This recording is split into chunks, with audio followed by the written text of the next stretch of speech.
Почитувани, ниту еден од личностите кои што беа споменати во пресконференцијата на Социјалдемократскиот сојуз во времето на транзиција не извршуваше никаква јавна или пак државна функција.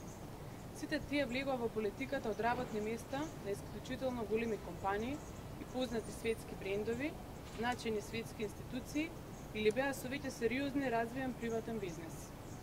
Сите во Македонија знаат дека Зоран Ставрески работеше во Светска банка. Иво Ивановски беше менеджер на неголемата фабрика за пластика во САД.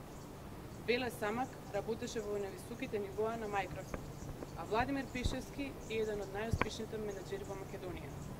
Исто така, не е познато дека градоначалниците Радко Димитровски, Арсенчо Алексовски и Петра Латиновски имаат свој успешен бизнис повеќе од 20 на години.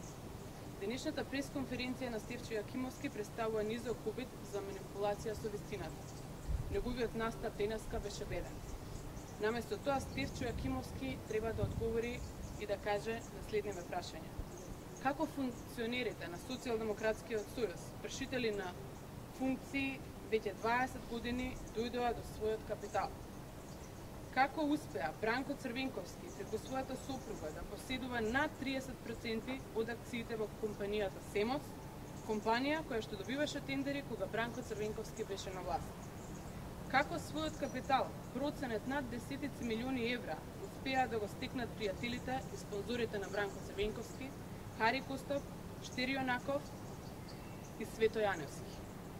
Како успеа Зоран Заев, кој што е десетина години пратеник или градоначалник, да поседува имот над 1 милион евра?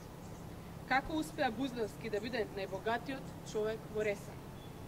Колку возила Ауди поседува господинот Стефчо Јакимовски?